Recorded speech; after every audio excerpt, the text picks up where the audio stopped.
Ring has many different weapons that is actually plagued with different weapons that are kind of weird, but they're also very powerful. There are many broken weapons in Elden Ring, and many of them are the weirdest of them all, and some of them, the weirdest of them all, are some of the most useless. This used to be one of the most useless weapons, and I do believe that I have been focusing myself too much using weapons that are very broken in this game. This is what everyone does, but some of these weapons are actually quite fun, and Elden Ring developers, Daddy Miyazaki and whatnot, they have been trying for us to actually use these weapons to add replayability to the game, and maybe with Shadow of the Erdtree coming, you might consider using some of these weapons prior to getting the weapons from the DLC.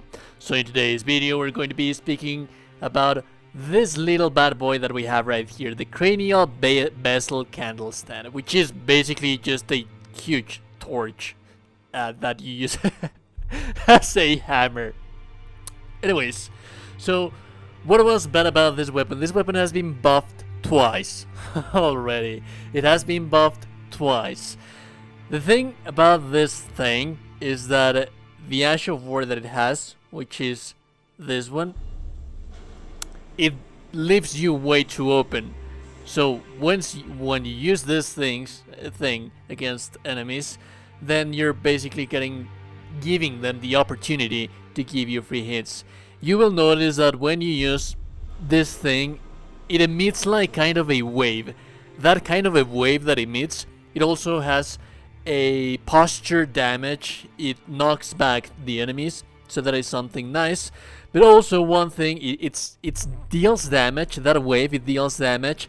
But also you will see the tongues of fire, all of those fire torches, they also deal damage. They are not amazing though.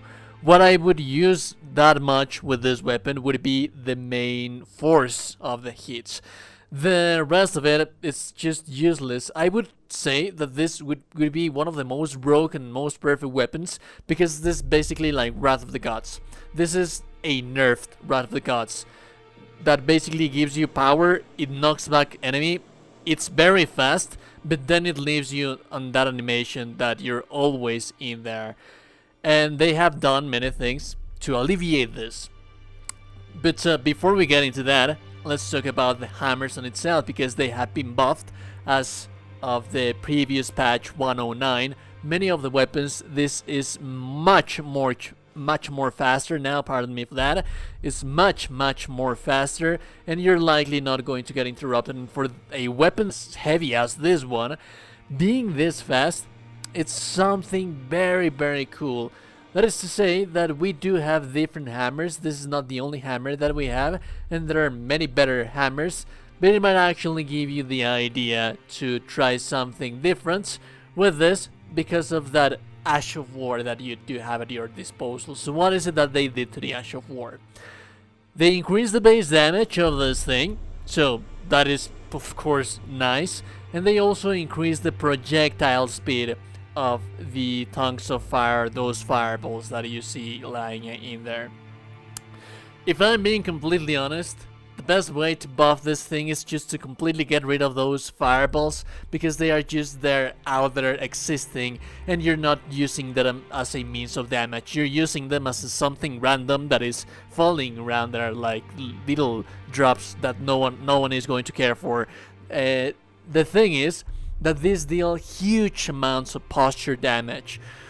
Even when you use this thing against higher enemies, against bigger enemies, the main damage that you are going to get, as you see me in this footage of the gameplay, it's just going to be by triggering the Ash of War in itself. And then again, pardon the redundancy, this would be the perfect weapon, one of the most amazing weapons, which, because basically is fire Wrath of the Gods. And Wrath of the Gods in previous games, it has been nerfed quite a lot in this. I did not like it that much in here, but in Dark Souls 3, 2, and 1, it was a very powerful miracle. So this could of course most definitely be a choice that you would use as a Wrath of the Gods. You do have the knockback damage, which is very nice. But then again, they did increase the damage of the thing on itself, and they also increased the projectile speed of the fireballs that are coming down.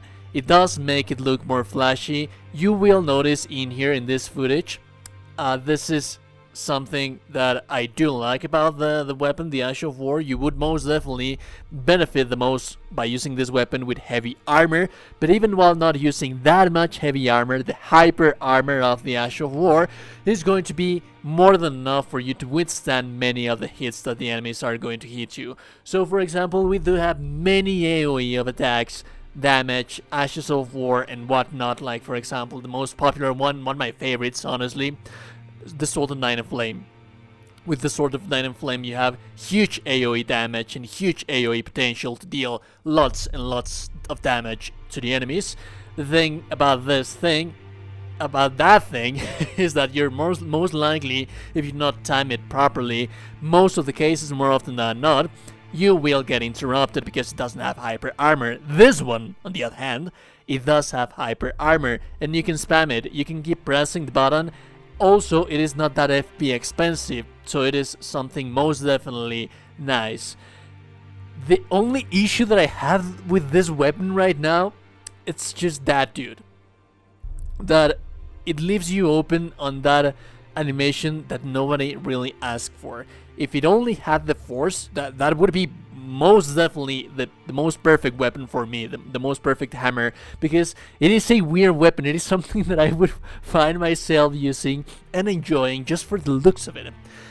Then again, not saying that it's a useless weapon. It used to be it used to be a useless weapon.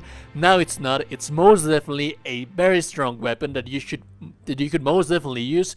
And as you see me doing during the whole gameplay and the background and loop, if you use it against bigger enemies, the fireballs are most definitely going to be dealing that little extra damage. But if you're using it on duels, one-on-one, going to get advantage of that AoE knockback potential of the weapon, and you can most definitely keep spamming it. And because of the hyper armor that the weapon has, of course, it will help you to basically use this weapon as it is intended to be, as a tank.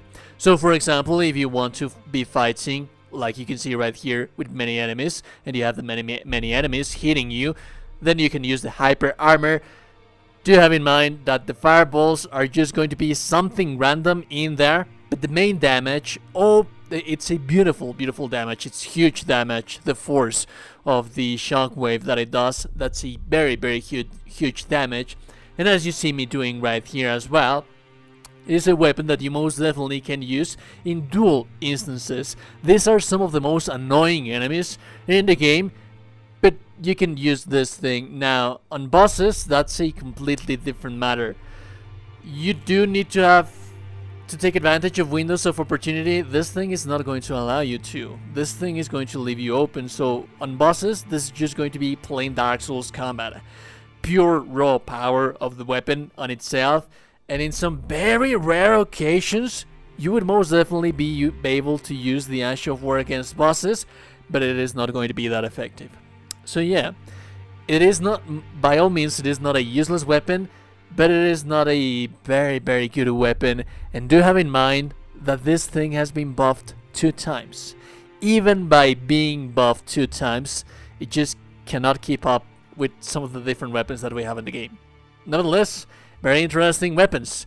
If you like the content, if you like the information, I like everybody super appreciate it. Subscribe to the channel before you close the door, and obviously you goddamn gorgeous and beautiful people. In the next one, have a beautiful day and goodbye.